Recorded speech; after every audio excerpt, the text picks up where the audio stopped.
صبح صادق کے بعد یعنی فجر کی سنتوں سے پہلے یا سنتوں کے بعد نوافل پڑھنا جائز ہے یا نہیں، یا اسی طرح صبح فجر کی سنتوں سے پہلے اور فرضوں کے بعد نوافل پڑھنا جائز ہے یا نہیں۔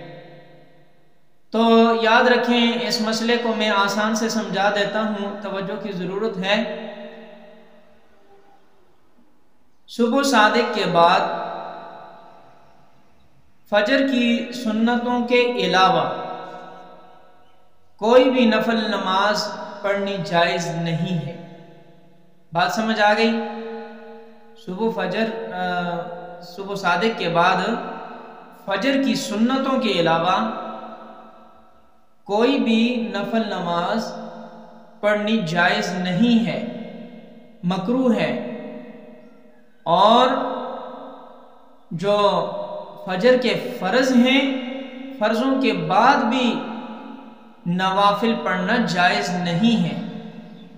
اس لیے اس بات کو غور کے ساتھ، توجہ کے ساتھ سماعت فرمائیں، کہیں ایسا نہ ہو کہ صبح صادق کے بعد نوافل شروع کر دیں۔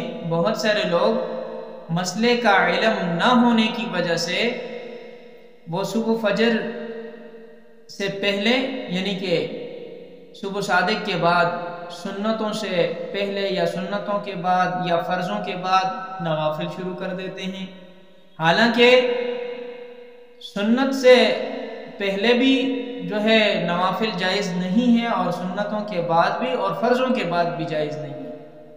تو اس لیے بس صبح صادق ہو جائیں تو اس کے بعد صرف اور صرف صبح کی سنتیں ہی پڑھی جائیں، فجر کی سنتیں ہی پڑھی جائیں، اس کے علاوہ اور کوئی نماز بھی نہ پڑھی جائے۔ اور جب ہی فرض نماز کا وقت مسجد میں جماعت کا ہو جائے تو فرض جماعت کے ساتھ پڑھے جائیں، اور اس کے بعد بھی نوافل نہ پڑھے جائیں۔